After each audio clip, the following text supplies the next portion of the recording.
ಅದಕ್ಕೆ ಲೋಪವಾಗದ ದರದಲ್ಲಿ ಕಾರ್ಯವ್ಯವಹಾರ ಮಾಡಿದ ಕಾರಣವೇ ಕರುಣಾಸಾಗರನ ಕೃಪಾಕಟಾಕ್ಷತೆಗೆ ಒಳಗಾದವರಾರು ಕೆಸಗೆ ಒಳಗಾದ ಪ್ರಕರಣವೇ ಇಲ್ಲ ಅಂತ ಹೇಳಿದರು. ಚತುರ್ದಶ ಭುವನ ಆತ್ಮಲೋಕವನ್ನು ಹೇಳಿದರು. ಪುರುಷವಾಗಿ ಏನು ಅಧೋವಾಗಿ ಏನು ಅಂತ ಅವೆಲ್ಲವನ್ನು ಮೀರಿದ ಲೋಕ ಯಾವುದು ಕೇಳಿದರೆ ಅದನ್ನು ವೈಕುಂಠ ಧಾಮ ಅಂತ ಹೇಳಿ. ವೈಕುಂಠ ಅನ್ನುವುದು ಸರ್ವಕ್ಕೂ ಕೂಡ ಮುಕ್ತವಾಗುವ, ಆ ಮೂಲಕವಾಗಿ ಮುಕ್ತಿಧಾಮವನ್ನು ಸೇರಿ ಮೋಕ್ಷಧಾಮವನ್ನು ಸೇರಿ ಮರು ಹುಟ್ಟನ್ನು ಪಡೆಯದೇ ಇರುವ ತಾಣ ಅಂತ ಹೇಳಿದ್ದಾರೆ. ಗಂಧರ್ವರೆಲ್ಲವರು ಕುಡಿಯುವ ತಾಣವಿದೆ, ಹುಟ್ಟಾತ್ಮರೆಲ್ಲವರು ನಲಿಯುವ ತಾಣವಿದೆ, ಶಾಂತಿ ಸಮೃದ್ಧಿ ಸದಾಕಾಲ ನೆಲೆಗೊಳ್ಳುವ ತಾಣವಾದ ಕಾರಣ ವೈಕುಂಠವನ್ನು ಆ ಕುಂಠಿತ ಕ್ಷೇತ್ರ ಅಂತ ಕರೆಯುತ್ತಾರೆ. ಈ ಕ್ಷೇತ್ರದಲ್ಲಿ ಪಾಲನಾತಂತ್ರವಾಗಿ ಶೇಷ ಶಯನರಾಗಿ ಲಿಂಗಿಕ ಪಾದವನ್ನು ಒತ್ತಿಸುವ ಸೇವೆಯನ್ನು ಮಾಡುತ್ತಾರೆ. ನಿರತ ಜನಗಳ ದೊರೆಯುವ ದೇವರಾಗಿ ಮಾಡುತ್ತಾ ಇದ್ದೇನೆ. ನನ್ನ ನಾಲ್ಕು ಕೈಗಳಲ್ಲಿ ಇರುವಂತಹ ಆಯುಧಗಳು ಅತ್ಯಂತ ಪರಮಪಾವಿತ್ರ್ಯವನ್ನೇ ಹೊಂದಿರುವುದು. ಒಂದೊಂದು ಆಯುಧವು ಕೂಡ ಒಂದೊಂದು ಬಗೆಯ ರೂಪದಲ್ಲಿ ಧರೆಯ ಭಾಗವನ್ನು ಇಡುವುದರಲ್ಲಿ ಅದನ್ನು ತೊಡಗಿಸಿಕೊಂಡದ್ದು ಸತ್ಯವೇ. ಹಾಗೆಂದು ಅದೇ ಸತ್ಯವೋ ಕೇಳಿದೆ. ಆಯುಧವೇ ಎಲ್ಲಾ ಕಾಲದಲ್ಲಿ ಪರಿಪೂರ್ಣನಾಗಿ ವ್ಯವಹಾರ ಮಾಡುವುದಲ್ಲ. ಆಯುಧವನ್ನು ಹಿಡಿದ ಸರ್ವಯುಗನಾದವನು ಆಯುಧವನ್ನು ಹೇಗೆ ಬಳಕೆ ಮಾಡಿಕೊಂಡಿದ್ದಾರೆ ಎನ್ನುವುದರಿಂದಲೂ ನಿರ್ಣಯವಾಗಿದೆ. ಹಾಗೆ ನೋಡುವಾಗ ನನಗೆ ಅನ್ನಿಸುವುದು ಲಕ್ಷ್ಮಿ, ಈಗೀಗ ನನ್ನ ಆಯುಧವೇ ನನ್ನನ್ನು ದೂರವಾಗುವ ಸ್ಥಿತಿ ಆಗುವಂತ ನಿರ್ಮಾಣವಾಗುತ್ತಾ ಉಂಟು. ಅದಕ್ಕೆ ಈ ಪ್ರಪಂಚದಲ್ಲಿ ಒಂದು ಹುಲ್ಲು ಕಟ್ಟಿಯಿಂದ ಅಲ್ಲಾಡಬೇಕಾದ್ರೆ ಸಂತಾನ ಇರುವುದು ಬೇಕು. ಅಂತಾದ ಮೇಲೆ ನೀವು ಯಾಕೆ ಹಾಗೆ ಹೇಳ್ತೇನೆ? ರಾಗದ್ವೇಷಗಳಿಗೆ ಅತೀತವಾದ ಲೋಕದಲ್ಲಿ ಆದರೂ ರಾಜಪುತ್ರದಲ್ಲಿ ಆದರೂ ನೀವು ಗಮನಿಸಿರಬಹುದು. ಜಯವಿಜಯ ಎನ್ನುವರು ನನ್ನಂತೆ ರೂಪಧಾರಣೆಯನ್ನು ಹೊಂದಿದ್ದು ಭಾವದಲ್ಲಿ ಬದಲಾಗಿ ಹೋಗಿ ಸನಕ ಸನಂದಾದಿಗಳನ್ನು ಒಂದು ಕಾಲಕ್ಕೆ ಗಮನಿಸಿ ಪರಿಣಾಮದಿಂದ ಶಾಪಭೂಯಿಷ್ಠರಾಗಿ ಭೂಲೋಕದಲ್ಲಿ ಅವರು ಹೊಂದಬೇಕಾದ ವಿದ್ಯೆಯನ್ನು ಹೊಂದುವಂತ ಕಾರಣವಾಗಿ ಹೋಯಿತು. ಹಾಗಾಗಿ ಆಲೋಚಿಸುವುದು ಅಂತಹ ಪರಿಭವ ಆದರೆ ಈಗ ಆಲೋಚನೆ ಬಿಡೋಣ. ಈಗ ನನಗೆ ನಾನು ಆಲೋಚನೆ ಮಾಡು. ನಾನು ನೀವು ಮದುವೆಯಾಗಿ ಆ ಬಳಿಕ ಕಾಲವೆಷ್ಟೋ ಕಳೆದು ಹೋಗಿ ಲೋಕಕ್ಕೆ ಲಕ್ಷ್ಮೀದೇವಿಯಾಗಿ ಬೇಕಾದ ಸಂಪತ್ತನ್ನು ಒದಗಿಸುತ್ತಾ ಬಂದ ನೀವು ಅಂದು ಕಂಡ ಹಾಗೆಯೇ ಇಂದು ನಿನ್ನ ಪತಿಯಿದ್ದಾರೆ. ಅಲ್ಲ, ಇಂದು ಬೇರೆ ಏನಾದರೂ ಕಾಣಿಸ್ತಾ ಇದ್ದಾರೆ. ಅವಕಾಶ ಕೊಡುತ್ತಿಲ್ಲ.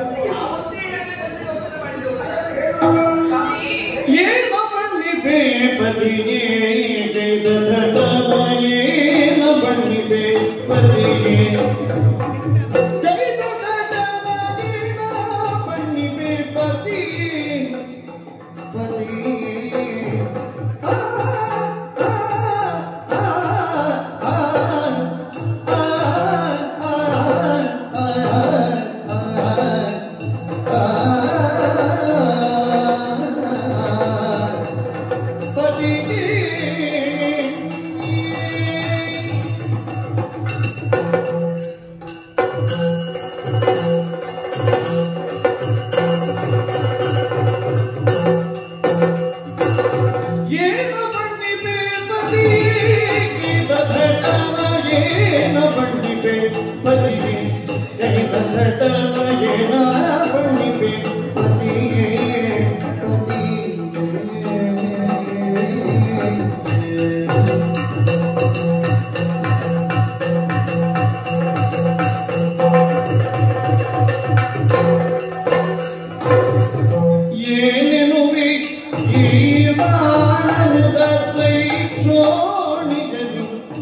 ಎನಿಗಾಣಿ ಏನೆನುವೆ ದೇವಾನನುತ ತ್ರೈಚೋಣಿ ಎನಿಗಾಣಿ ತಮ್ಮ ಪ್ರವೀಣತೆಗೆ ಶಿವನಾಣಿ ನಿಮ್ಮಯ ರಾಣಿ ಆಗಿದ ನಾನೇ ನಮ್ಮ ಪ್ರವೀಣತೆಗೆ ಶಿವನಾಣಿ ನಿಮ್ಮಯ ರಾಣಿ ಆಗಿದ ನಾನೇ ಧನ್ಯಡು ಧನ್ಯಡು ಧನ್ಯಡು ಏನೆನುವೆ ಗೀವಾನನದ ತ್ರಿಚೋಣಿಯಲ್ಲಿ ಎನಿಗಾಣಿ ತಮ್ಮ ಪ್ರವೀಣತೆಗೆ ಶಿವನಾಣಿ ನಿಮ್ಮಯ ರಾಣಿಯಾಗಿದ ನಾನೇ ಧನ್ಯಡು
ನಿಮ್ಮನ್ನು ಹಾಡಿ ಹೊಗಳುವವರು ಯಾರು?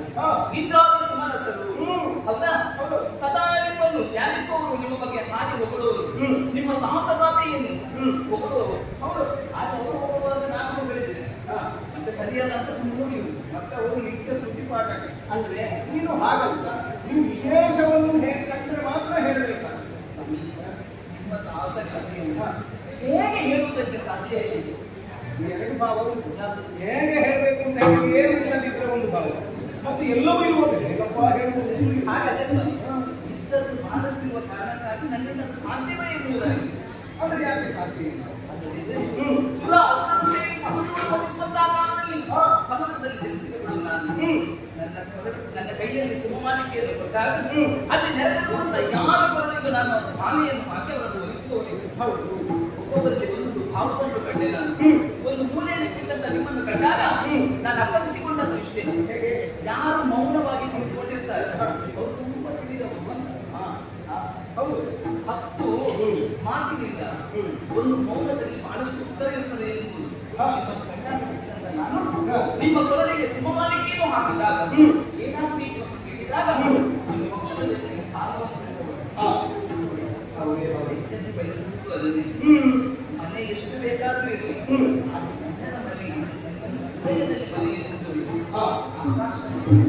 ನಿಮ್ಮೊಳಗಿದ್ದು ನಿಮ್ಮೊಳಗಿದ್ದು ನೀವೇನಿರುವುದನ್ನು ತಿಳಿದು ನಿಮ್ಮ ಸೇವೆಯನ್ನು ಮಾಡುತ್ತದೆ ಸತ್ಯವೇ.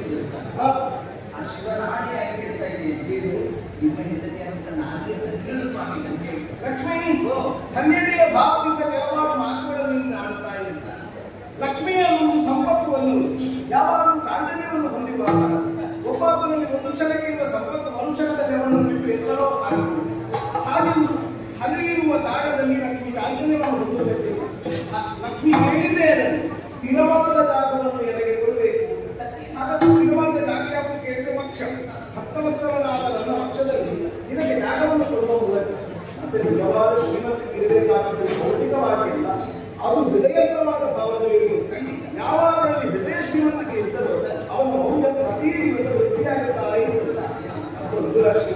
ಅವತ್ತಿನ ದಿವಸ ಸೇರಿದ ಸಭೆಗಳಿಗೆ ಒಬ್ಬೊಬ್ಬರ ಒಂದೊಂದು ಭಾವವನ್ನು ಕಂಡರೆ ಎಲ್ಲಾ ಭಾವಕ್ಕೆ ಮೀರಿದಂತಹ ಒಂದು ವ್ಯಕ್ತಿಯಿಂದ ನಾನು ಗುರುತಿಸಿದ. ಈಗ ಆ ಮೀರಿದ ವ್ಯಕ್ತಿತ್ವದಲ್ಲಿ ನನಗೆ ಈಗ ನನಗೆ ಅನುಭವ ನಾನೇನೋ ನನಗಿಂತ ಹೆಚ್ಚಿನ ತುಂಬ ನಿಮಗೆ ಈ ಪ್ರಪಂಚದಲ್ಲಿ ಇನ್ನೊಬ್ಬರಿಗೆ ಹೋಲಿಕೆ ಮಾಡುವ ಮಾಧ್ಯಮಿಲ್ಲ. ನನಗೆ ನಾನೇ ಸಾಕಿಲ್ಲ. ಆಗ ಒಂದು ಮಾತನ್ನು ನಾನು ಹೇಳಿದೆ, ನನ್ನ ಆಯುಧಗಳ ಕುರಿತಾಗಿ. ನನ್ನ ಆಯುಧಗಳಿಂದ ಈ ರೀತಿ ವ್ಯವಹಾರ ಮಾಡುತ್ತಾ ಇರುವಾಗ ನನಗೆ ಆ ಚಾಚಲ್ಯ ಬಂದ ಹೇಳಿ ಇಷ್ಟೆಲ್ಲ ಕೆಲಸ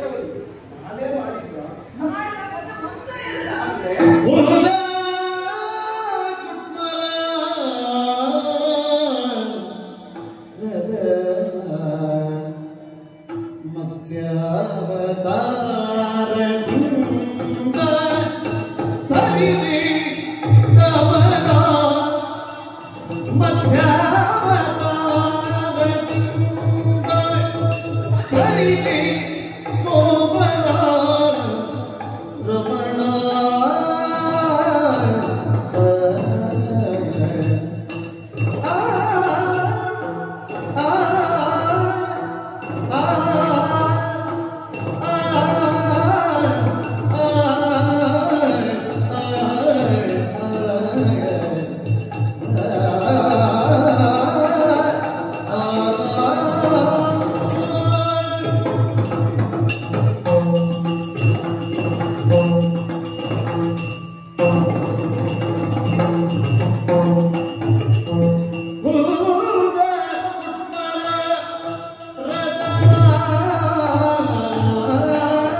ಒಂದೊಂದು ಬಗೆಯ ರೂಪದಿಂದ ಕಾಣಿಸಿಕೊಂಡು ಕೃಷ್ಣ ಭಕ್ತರನ್ನು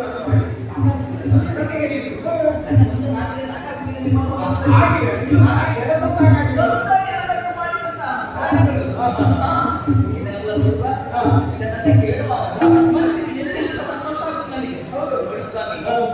ನೀವು ಹೀಗೆ ಮಾಡುವ ಪೂರ್ವದಲ್ಲಿ ನಿಮ್ಮ ಬಗ್ಗೆ ಯೋಚನೆ ಮಾಡಿದ್ದಾರೆ. ಇವರನ್ನು ಹೀಗೆ ಮಾಡುವುದಕ್ಕೆ ಸಾಧ್ಯವಿಲ್ಲ. ಮತ್ಸ್ಯ ಇವರಿಗೆ ಮೀನಾಗಲಿಕ್ಕೆ ಸಾಧ್ಯವಾದ ಯೋಚನೆ ಮಾಡಿದ ಮೇಲೆ ಇವರು ಮತ್ಸ್ಯ ಮಾಡ್ತಾರಲ್ಲ, ಅಲ್ಲ ಮತ್ಸ್ಯ ಆಗ್ತಾರಲ್ಲ, ಆಡುವವರ ಪಕ್ಕನೆ ಗೊತ್ತಾಗುವುದಿಲ್ಲ. ಹೀಗೆ ಕೆಲಸ ಮಾಡಿದ ಮೇಲೆ ಆದ್ರೆ ಈ ಹತ್ತಿರದಲ್ಲಿದ್ದು ಒಳಗಿದ್ದು ನಿಮ್ಮ ಹೊರಗಿದ್ದು ನೀವೇನು ನಾನು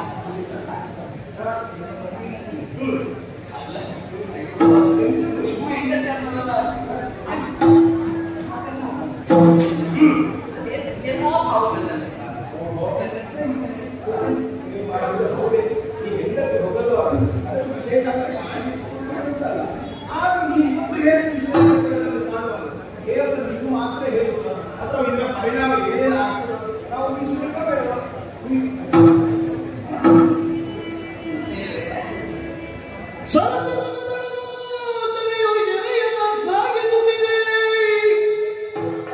ಸಿರಿಯರಸನ ಕರೆದೊಳಿರುವ ಸುದರ್ಶನ ಕೇಳುತ್ತ ಕಿರುನಗೆಯ ಬೀರುತ್ತ ತಿಳಿದು ಕಳ ಮುಗಿದೆಂದ.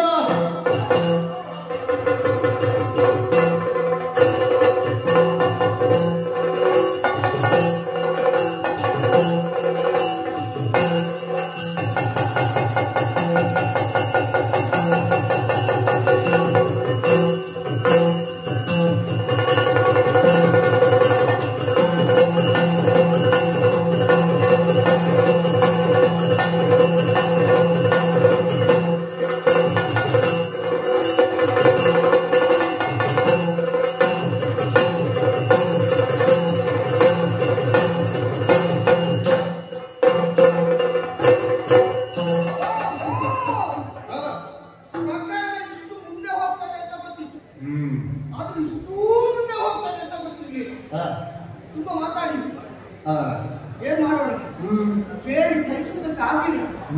ಆದ ಕಾರಣ ನಿಜ ರೂಪವನ್ನು ಅಂತೂ ಕಾಣಿಸಿಕೊಂಡಿದ್ದೇನೆ. ನಾನೇ ಮಾತಾಡಿ ಯಾಕೆ ಇದ್ದಾರಲ್ಲ ಅವರನ್ನೇ ಮಾತಾಡೋಣ.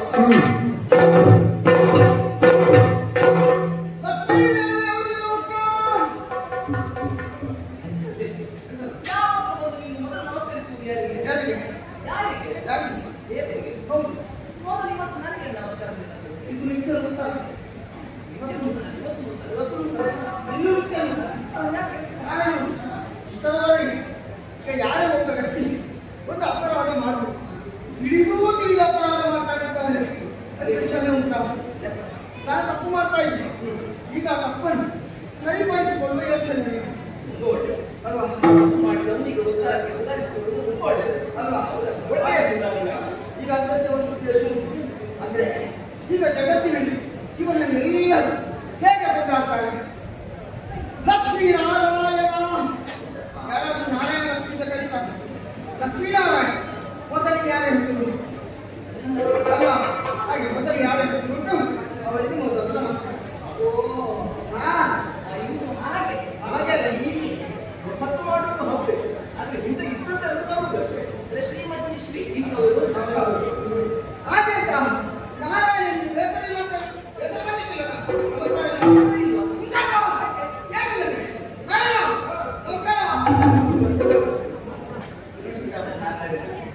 ಇಂಥವರಿಗೆಲ್ಲ ದೇವರು ನಿಮಗೆ ನಮಸ್ಕಾರ ಕೊಡುವ ನಮಸ್ಕಾರದಲ್ಲಿ ಚಮತ್ಕಾರ ಅಂದ್ರೆ ಲೋಕದಲ್ಲಿ ನಮಸ್ಕಾರದಲ್ಲಿ ಹಲವಿದ ಕೆಲವರಿಗೆ ನಮಸ್ಕಾರ ಕೊಡುವ ಸ್ವಾಮಿ ನಮಸ್ಕಾರ ಇದ್ರಿಂದಲೂ ಹಾಗೆ ಬರ್ತದೆ. ಕೆಲವು ಸಲ ಸ್ವಾಮಿ ನಮಸ್ಕಾರ ಇದ್ರಿಂದಲೂ ಹಾಗೆ ಬರ್ತದೆ. ಇನ್ನು ಕೆಲವು ಸಲ ಸ್ವಾಮಿ ನಮಸ್ಕಾರ ಅಲ್ಲಿಂದ ಹಾಗೆ ಬರ್ತದೆ. ನಮಸ್ಕಾರ ಹೀಗೆ ಬರ್ತದೆ. ಇನ್ನು ಕೆಲವರು ನಮಸ್ಕಾರ ಅಂತ ಹೇಳುವುದು ಒಂದು ನೋಡಿದ ತಕ್ಷಣ ಒಂದು ಮುದ್ದುಲಾಗಿ ಹೀಗೆ ಗೊತ್ತಾಗ್ತದೆ ನಮಸ್ಕಾರ ನಮ್ಮ ಪ್ರೀತಿಸಿದಾಗ. ಇನ್ನು ಕೆಲವರು ಇವರ ವರ್ಗಕ್ಕೆ ಸೇರಿದವರು ಹೇಗೆ ಸ್ವಾಮಿ ನಮಸ್ಕಾರ ಬಂತು ಎಂತ ಅರ್ಥ ಈ ಒಬ್ಬರಿಂದ ಪಡೆದುಕೊಂಡ ತಿರುಗಿ ಕೊಡಬೇಕೆಂಬ ಕಲ್ಪನಾ ಪ್ರಯತ್ನ ಇಲ್ಲಲ್ಲ. ಗೌರವ ಎನ್ನುವ ಹಾಗೆ ನಾವು ಒಬ್ಬರಿಗೆ ಕೊಟ್ಟು ಇನ್ನೊಬ್ಬರಿಗೆ ನಾವು ಪಡ್ಕೊಳ್ಬೇಕು. ಅದಕ್ಕೆ ಗೌರವ ಅಂತ ಹೇಳುತ್ತ ಹಾಗೆ ಅಂತ. ನಮಸ್ಕಾರ.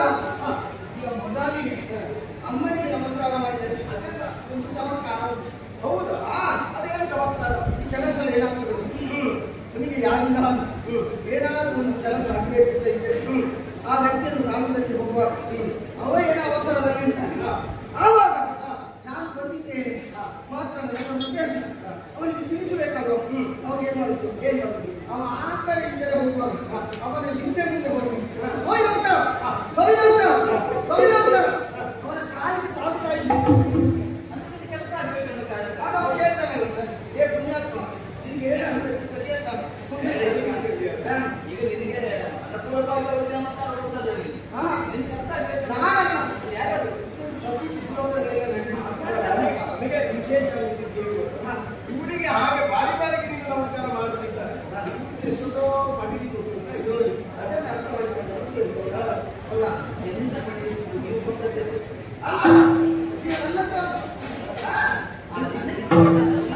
ಈಗ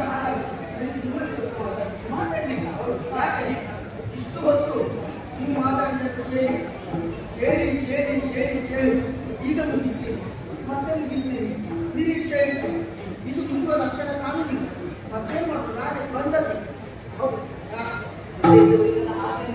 ಯಾಕೆ ಗಂಡ ಹೆಂಡತಿ ಇಷ್ಟು ಹೊತ್ತು ಮಾತಾಡಿದ್ರು ಎಲ್ಲ ಕೆಲಸ ಮಾಡಿದ್ದಾರೆ.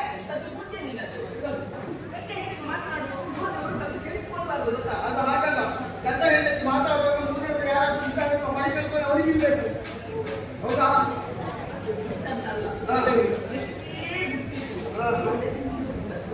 ನನ್ನನ್ನು ತಲೆಗೆ ಕೂರಲು ಬೇಡ. ಕೈಯಲ್ಲಿದ್ದವನ ಹೌದಾ? ಈಗ ನಾವು ಲೋಕ ಬಿಟ್ಟು ಮಾತಾಡಿದ್ದಲ್ಲ, ಲೋಕದ ಒಳಗಿರುವ ವಿಷಯವೇ ಮಾತಾಡುವಾಗ ಇವರು ಲೋಕದ ಮೇಲೆ ಹಾಗೆ ನೀವು ಮಾತಾಡಿದ ಸ್ವಲ್ಪ ನಮಗೂ ಮಾತಾಡಿದ ಆ ವಿಷಯಕ್ಕೆ ಮತ್ತೆ ಹೋಲಿಸುವುದು ಅಥವಾ ಅದರಲ್ಲೇ ಈಗ ಪ್ರಾರಂಭ ಮಾಡಿದ್ದೀವಿ.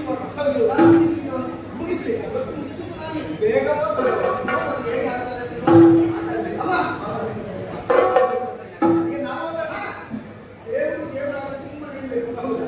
ನಮ್ಮನ್ನು ಮಾತಾಡಲಿಕ್ಕೆ ಬಿಟ್ಟು ಅದರಲ್ಲಿ ಅಮ್ಮ ಇರಬೇಕು. ನೀವು ಇರುವಾಗ ನಾವೇನು ಮಾತಾಡುವ ಅವನ ಅಮ್ಮ ಮತ್ತು ನಾನು ಸರಿ ಸರಿ ಅಮ್ಮ ಲಾಲಿಪುದಲಿದಾಗಿ ಎನ್ನರಿಕೆಯ ಮುಂದೆ ಲಕ್ಷ್ಮೀ ದೇವಿ ಲಕ್ಷ್ಮೀ ದೇವಿ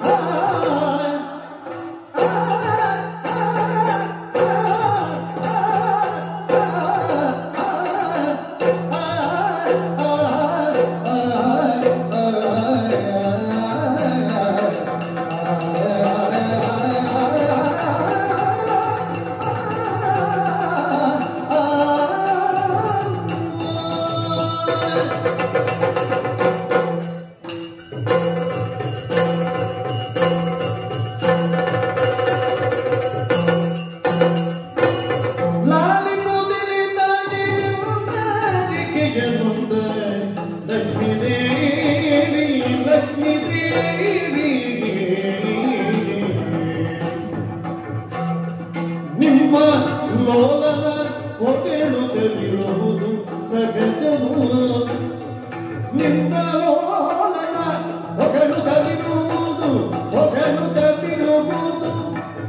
ಸಹಜವು ಲಕ್ಷ್ಮೀ ದೇವಿ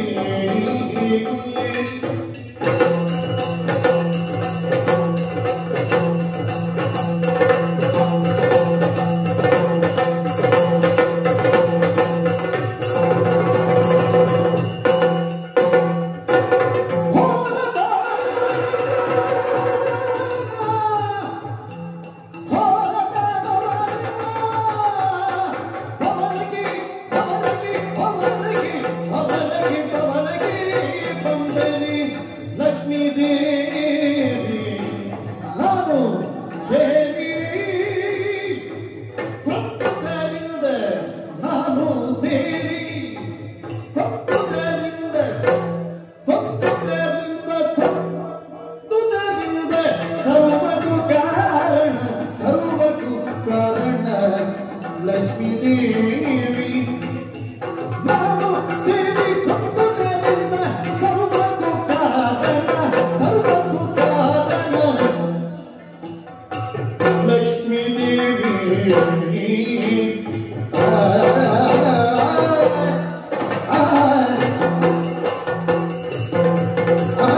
ಯಾರಿಗೆ ಸಂತೋಷ ಇದೆ, ಯಾರಿಗೆ ಗೌರವವಿದೆ, ಎಲ್ಲರೂ ಅವರು ನಿತ್ಯವೂ ಅವರ ಮನದಲ್ಲಿ ಅವರ ಮನೆಯಲ್ಲಿ ನಿಮ್ಮನ್ನು ಪೂಜೆ ಮಾಡ್ತಾರೆ. ಹೇಗೆ ಭಾಗ್ಯದ ಲಕ್ಷ್ಮೀ ಬಾರಮ್ಮ, ಯಾರಾದ್ರೂ ಒಬ್ಬ ವ್ಯಕ್ತಿ ಲಕ್ಷ್ಮೀ ಹೋಗಮ್ಮ ಹೇಳೋರು ಜನ ಅಮ್ಮ ಇತ್ತೀಚೆಗೆ ಬಹಳ ಮಾತಾಡ್ತೀನಿ. ಆದರೆ ನನಗೊಂದು ಸಂಶಯ.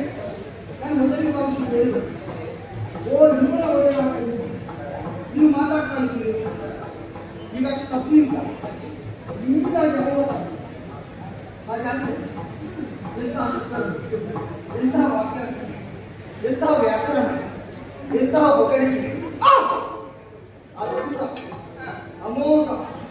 ಆದರೂ ಹೊಗಳಿಕೆ ಯಾರನ್ನು? ನಿಮ್ಮ ಗಂಡನ. ಈ ಗಂಡನನ್ನು ಹೆಂಡತಿಯ ಹೊಗಳಬೇಕು, ಬೇರೆಯವರು ಹೊಗಳಿದ್ರೆ ಮಾತ್ರ ಸಮಸ್ಯೆ. ಆದರೆ ಇವಾಗ ನಿಮ್ಮ ಲೋನನ್ನು ಹೊಗಳಿ ಸಹಜ.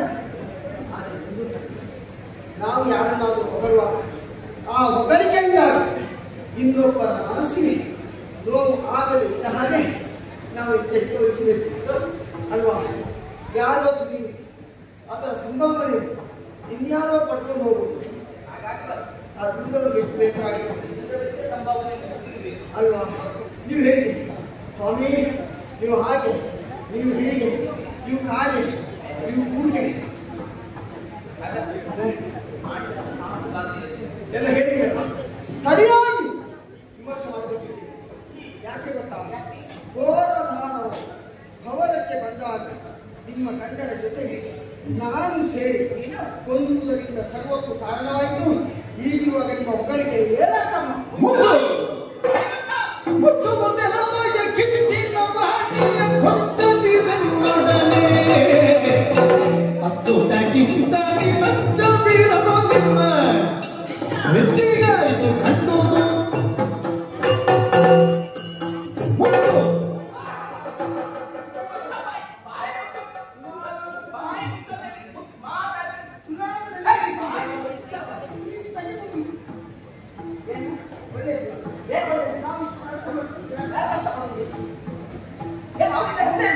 ಮತ್ತೆ ಮಾಡುವಂತ ಕಾರ್ಯದಲ್ಲಿ ಒಂದಿಷ್ಟು ಚುಕ್ಕಿಯನ್ನು ಇಲ್ಲದೆ ಮಾಡುವ ಕಾರಣಕ್ಕಾಗಿ ಅಚ್ಚುತ ಅಂತ ಕೊಂಡಾಡಿರೋದು ನಿಮ್ಮದೆಲ್ಲ ವಿಶೇಷ. ಹೆಚ್ಚಿಗಾಗಿ ನಿನ್ನದು ನಾವೀಗ ಬಂದದಷ್ಟೇ, ಮೊದಲೇ ಬಂದದ್ದು ನಿಮ್ಮದೇ.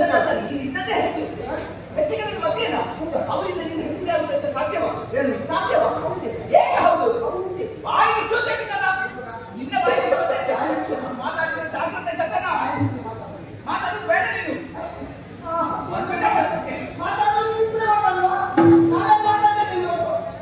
ಸಾಕು ನೀನು ಮಾತಾಡಿ.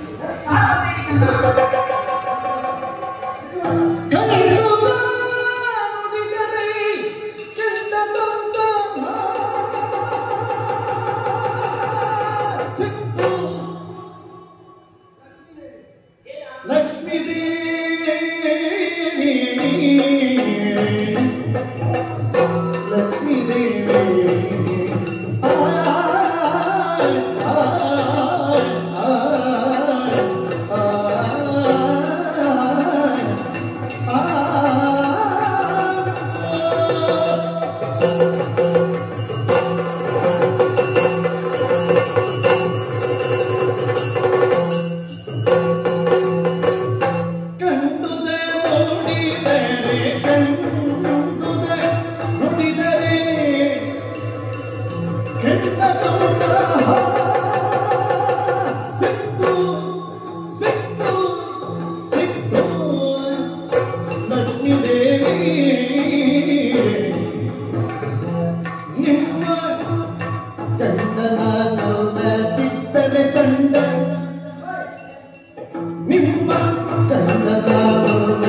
ಅಲ್ವೇ ಈಗಲೂ ಭಾರತೀಯ ಸಿಕ್ಕಿ ಮತ್ತೆ ಯಾವಾಗ ಕಳೆದ ಯಾರೇ ಆಗಿತ್ತು ಹೆಂಡತಿ ಹೀಗೆ ಗಂಡನ ಇನ್ನೊಬ್ಬ ತುಚ್ಛವಾದ ಕಾವಲಿಂದ ಕಾಣ್ತಾನೆ ಆವಾಗ ಅವಳು ಹೆಂಡತಿ ಅಹಂಕಾರ ಅವಳಿಗೆ ಸಿಟ್ಟು ಬರಬೇಕು. ಆದರೆ ರೂಢಿಯಲ್ಲಿ ಮಾತು ಕಣ್ಣಲ್ಲಿ ಬಿಡಲೇ ಕೆಂಡದಂತಹ ಸಿಟ್ಟು ಇದ್ದದ್ದನ್ನು ಇದ್ದ ಹಾಗೆ ಹೇಳಿದ್ರೆ ಎದ್ದೆದ್ದು ಬಂದಿಗೆ ಗೊತ್ತಾಗ ನಿಮ್ಮ ಕಡೆ ಹಾಗಾಯ್ತು.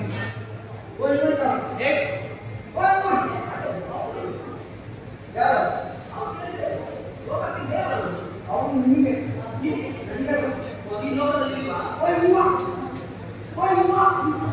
ನಿಮ್ಮ ಗಂಡನಲ್ಲಿ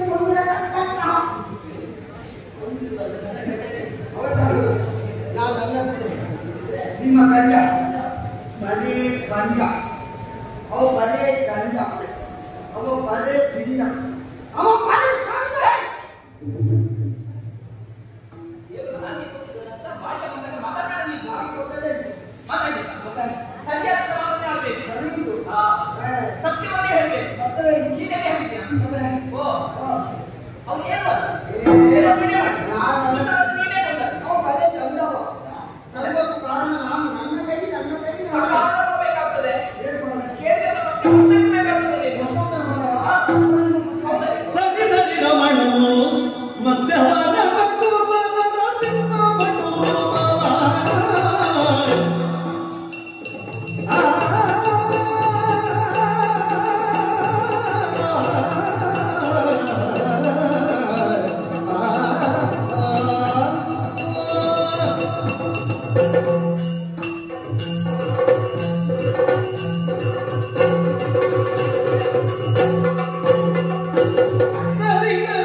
ಈಗ ನಾವು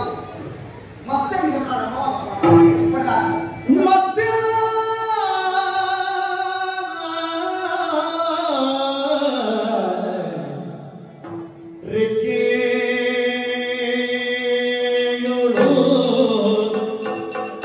रे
ಅದಕ್ಕೆ ಏನು ಅದಕ್ಕೆ ನಾನು ಅದಕ್ಕೆ ನೀನ ಆಗತ್ತಲ್ಲ ಹೇಗೆ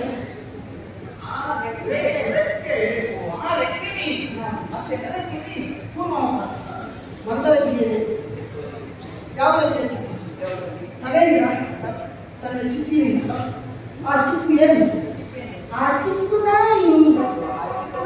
ಆ ಚಿಪ್ಪು ಆ ಚಿಪ್ಪು ಅದನ್ನ ಆಮೇಲೆ ಏನಾಗ್ತದೆ ಕಚ್ಚಿ ಬಂದ ಅಲ್ಲ ತನ್ನ ದಾಳಿ ಕಿವಿದು ಬಂದದ್ದು ಆ ದಾಳಿ ಏನು ಆ ದಾಳಿ ನಾನು ಆ ದಾಳಿ ಆಮೇಲೆ ನನ್ನ ನಖದಿಂದ ಎರಡನೇ ಕಷ್ಟದಿಂದ ಉದಾರವಾಗಿ ಆ ನಖ ಏನು ಆ ನಖ ನಾನು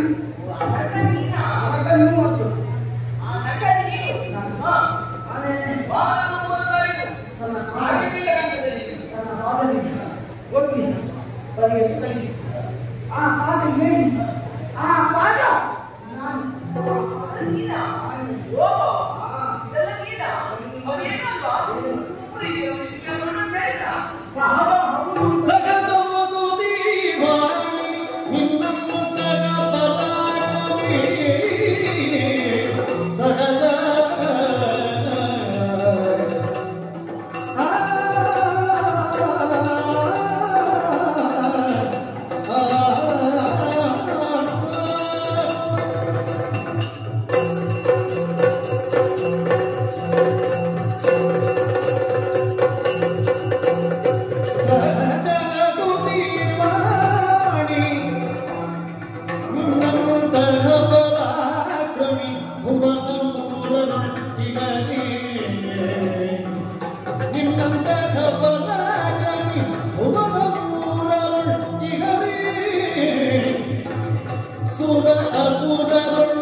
ತಾತ್ವಿಕವಾಗಿ ನಿಮ್ಮಿಬ್ಬರಲ್ಲಿ ನಡೆದಂತಹ ವಿವಾದ ಗೆದ್ದವ ನಾನು ಅಥವಾ ನೀ ಮಾಡಿದ ಮಾತು ನೀ ಹೇಳಲಿಕ್ಕೆ ಒಂದು ವಿರೋಧ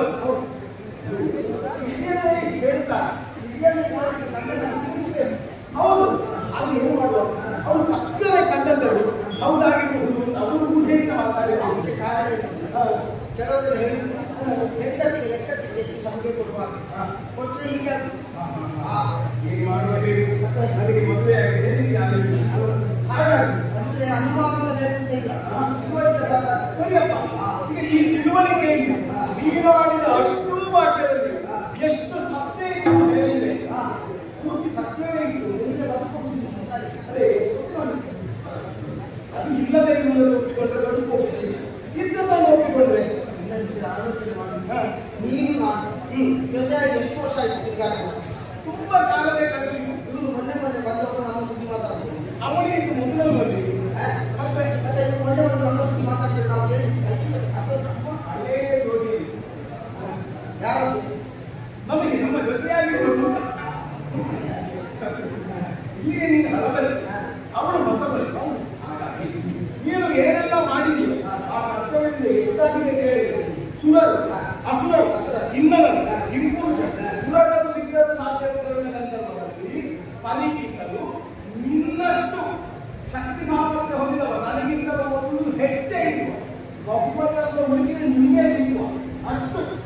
ಬಗ್ಗೆ ಒಳ್ಳೆ ಮಾತಾಡ್ತಾರೆ.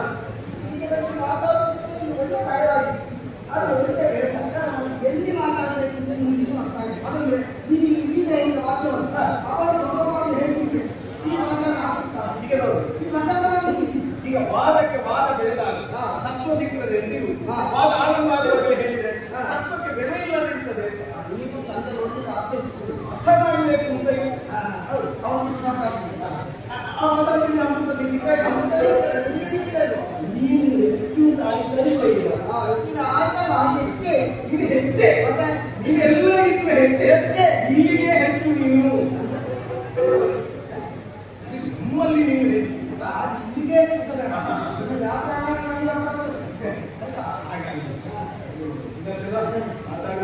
ಮಾತಾಡಿ ಆಗಿ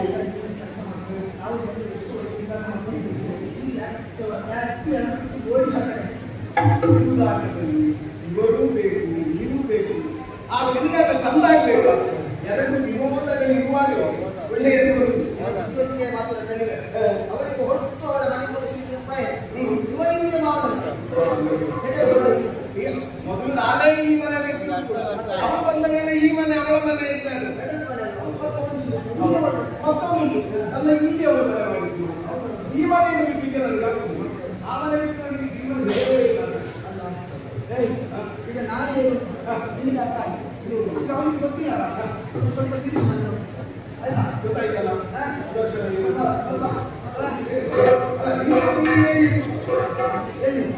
ಅಲ್ಲಿ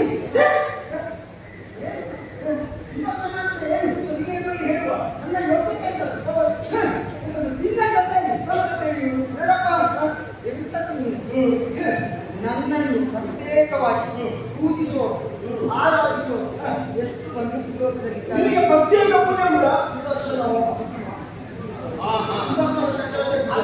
ಉಚ್ಚಾರಣೆಯನ್ನು ಮಾಡುವ ಹೌದೌದು ನಿಮ್ಮಂತ ಉಚ್ಚಾರಣೆ ಆಗಬೇಕಿದ್ರೆ ನನ್ನದೇ ನಿಜಾಗಬೇಕು ಗೊತ್ತಾ? ಅದಕ್ಕೆ ನಾನು ಇವಾಗಿದ್ದೇನೆ ಅಂತ ಅವನು ಯಾರು ಪೂಜೆ ಮಾಡ್ತಾವ ಅಲ್ಲಿಗೆ ಹೋಗಿ ನಿನ್ನಂತ ಅವರು ಅಂಗಿ ಆಗಿದ್ದಾರೆ ಅವರನ್ನು ವಿಚಾರಣೆ ಮಾಡ್ತೇನೆ. ಅವರಿಗೆ ನೀವು ಹೋಗಿ ನಿನ್ನ ಕಾರಣದಲ್ಲಿ ನಾನು ಆ ನಿನ್ನ ಕರವನ್ನು ಏರಿ ನಿನ್ನ ಜೊತೆ ಕೂಡಿ ಹೋರಾಟ ಮಾಡಿದ ಕಾರಣದಲ್ಲಿ ಈ ಪ್ರತಿಫಲ ಸಿಕ್ಕಿದೆ. ಇನ್ನಾಗಲ್ಲ ನೀನು ಏನಿದ್ರು ಸುದರ್ಶನ ಪ್ರತ್ಯೇಕ ಮಗನಿಗೆ ಬೇಕು ಅಂತ ಅನಿಸಿದ್ರೆ ನಾನೇ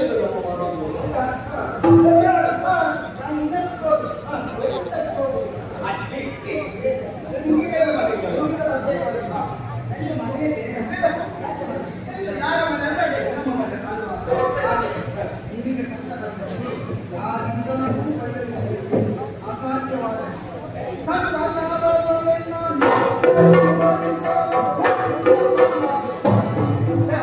ನೀವು ಹಾಡು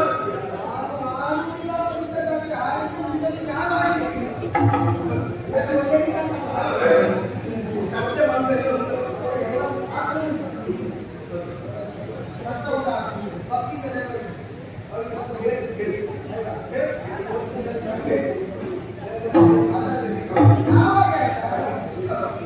ಇನ್ನು ತಯಾರು ಮಾಡು.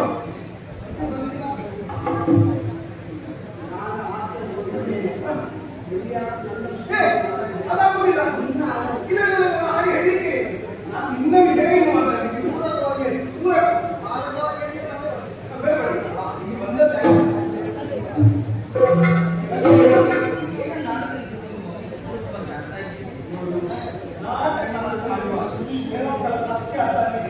ಸತ್ಯ ದರ್ಶನ ಆಗ್ಬೇಕಾ ಈ ಕಾಲು ಕಾಯಿದ್ದಾರೆ